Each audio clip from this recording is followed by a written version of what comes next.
Hey everyone, welcome back to the channel. I'm your boy Numbskull, and today in the Mind and Molecule series, by subscriber request, we're breaking down a substance that sits in a very strange spot between medicine, stigma, and straight up pharmacological curiosity. Propylhexedrine. If you've ever heard of propylhexedrine at all, it's probably because it's the active ingredient found in and commonly extracted from OTC Benzodrex brand nasal inhalers. It's often compared to methamphetamine, usually with very little understanding of what it actually does in the brain and body. As usual, this episode is strictly educational, based on pharmacology and medical literature. No encouragement, no discouragement, and no lawsuit or arrest for yours truly, just information. Let's get into it. Propylhexedrine is a synthetic aliphatic amine, originally developed in the mid-20th century as a nasal decongestant. It replaced amphetamine in inhalers back in the day specifically because it was considered less abusable and more peripherally selective. How wrong they were. Structurally, it's not an amphetamine, there's no phenethylamine backbone, but functionally it still acts as a stimulant, which is where a lot of the confusion starts. Because it's sold in inhalers, propylhexedrine often gets mentally categorized as a weak or fake stimulant, and that assumption doesn't hold up pharmacologically. When it enters systemic circulation, rather than staying localized in the nasal passages, its effects extend far beyond simple congestion relief. Unlike some substances where the parent compound is inactive until metabolized, much like LSD, propylhexedrine itself is the primary active agent. It doesn't rely on conversion into some more potent metabolite to exert its effects. Once absorbed, it readily crosses into the central nervous system and begins acting on monoamine signaling pathways.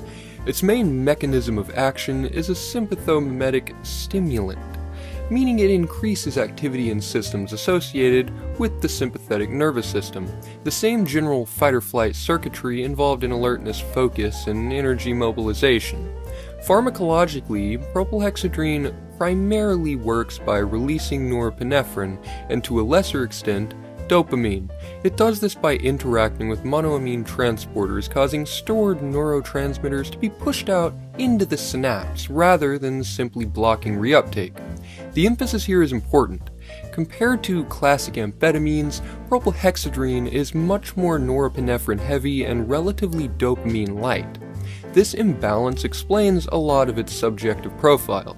Norepinephrine drives alertness, wakefulness, cardiovascular stimulation, and focus, but it also drives anxiety, vasoconstriction, and physical tension.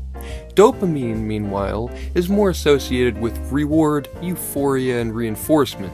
Propylhexedrine hits the gas pedal on the former far harder than the latter. This is also where the frequent comparisons to methamphetamine come from, and where they fall apart.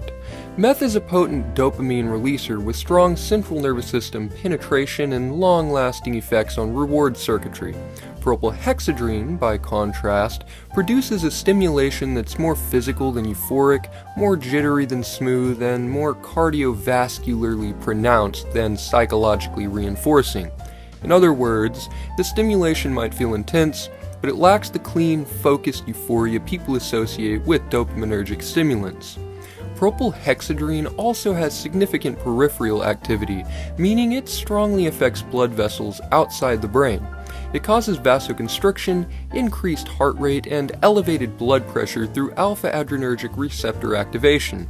This peripheral emphasis is why its physical side effects are often more noticeable than its mental ones. Things like cold extremities, jaw clenching, muscle tightness, and a pounding heartbeat are a direct consequence of how the drug works.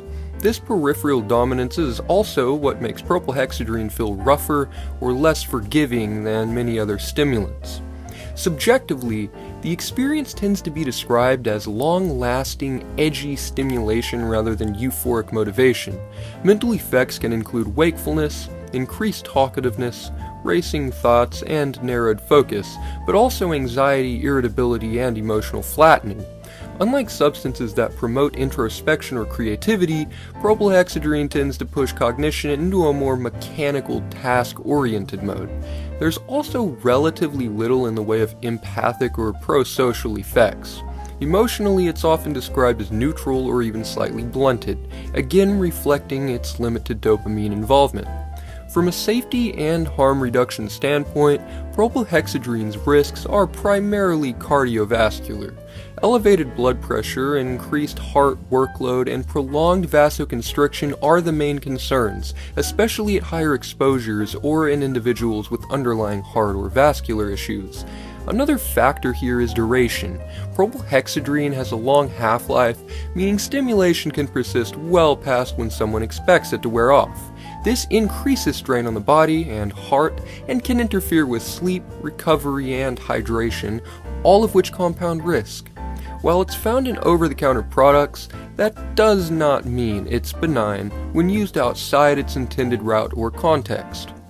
Medically, propylhexedrine was never designed to be a central stimulant in the way amphetamines were. Its approved use as a decongestant relies on localized vasoconstriction, not systemic stimulation. My bad. When used as intended, its risk profile is relatively well understood. When used systematically, the pharmacology shifts into territory the original formulation was not built around.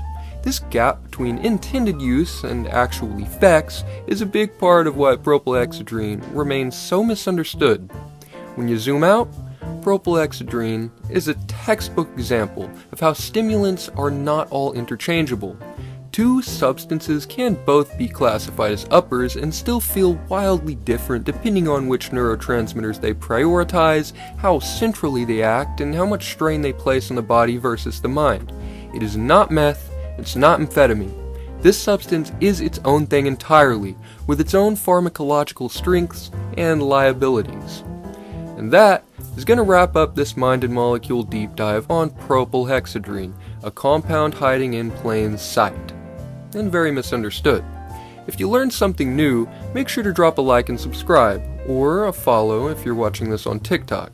Turn on notifications if you don't want to miss future uploads, as I've got some big stuff planned, and if there's another drug you want broken down next, or some other request, let me know down in the comments.